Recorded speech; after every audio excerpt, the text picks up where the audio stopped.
Want to make some drawer dividers and get those utensils organized? We'll show you how. After this!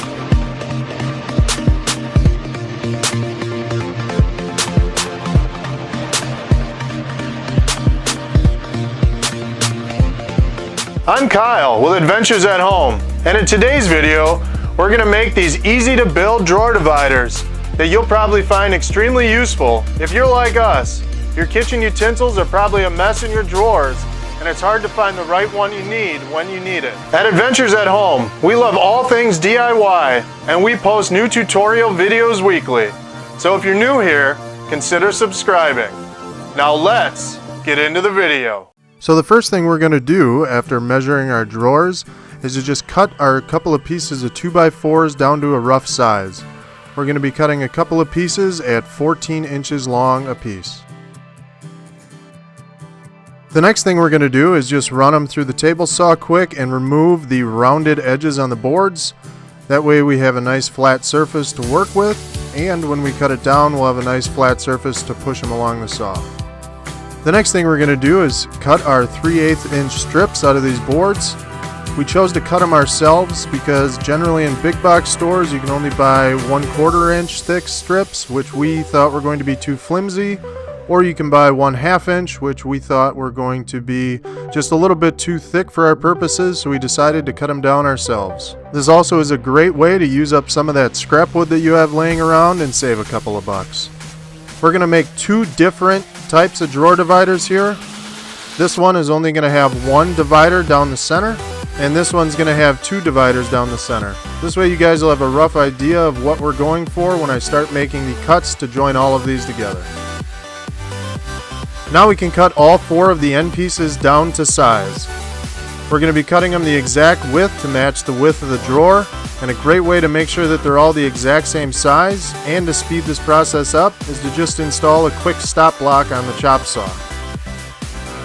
Now we can start cutting the divider bars down to length. We can utilize the same method with a chop block to ensure that they're all exactly the same length. This will really come in handy when you're trying to keep them square when you're gluing them up.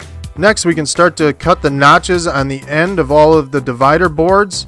You'll notice we taped them all together, and that way we can cut all of them at once, and they're all going to have the exact same notches cut into the end of them.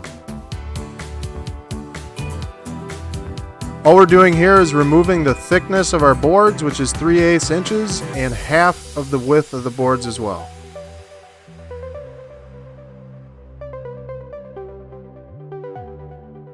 Now we can cut notches in our end boards to match the notches that we just cut into our divider boards. We're going to work on the drawer divider that has two dividers in it first. So we need to cut two notches in each end board. We wanted our storage spaces to be equal, so we divided the end boards into thirds and cut the notches in the corresponding locations. Notice we taped the boards together again, so the notches in both boards will be in the exact same place. Now let's just do a quick test fit and make sure everything is fitting like we want it. Looks great. Next we can start working on the notches in the other end board. All we're going to need is one notch in each end board because we're only going to have one divider bar dividing these straight down the middle. Next we can do a quick test fit again to make sure we don't have to do any trimming. Everything looks great. Now we can glue everything together. I found a really great way to make sure everything fits perfectly is to put the glue on and then actually set it in the drawer that it's going to be installed in.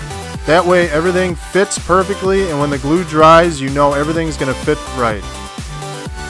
While I'm working on this, I just wanted to remind you guys about our website and our other social media sites. You can find all of our projects categorized on adventuresathomellc.com. We'd also like to connect with you on Instagram and Facebook. We post there daily, and it's a great way to connect with us. And it's also a great way for you to share some of your project ideas with us. And if we choose to use one of your smaller projects and build it in our videos, we're going to try and do our best to send you that project for free. We can't wait to connect with you. Now we can glue the other divider together. Because it's really cumbersome to clamp and easy to get out of alignment, it's definitely handy to be able to let this one dry while it's sitting in the drawer. Now the last thing we need to do is finish the dividers. To do this, we're just going to wipe them down with some butcher block oil. This is a great product to use for this. It will help seal the wood, but is still 100% food safe. Now we can set them in the drawers and we're all done. If you notice, we only made them about 2/3 of the overall length of the drawers, and this leaves a large storage space in the back that you could use for oversized utensils or for the ones that you don't use a whole lot. So that's it for today's video. If you liked the video, please do us a favor and hit the thumbs up button, and subscribe if you're not already subscribed to this channel, and ring the bell. That way you're notified when our next video posts. And until next video, I'm Kyle, helping you create your own adventure at home.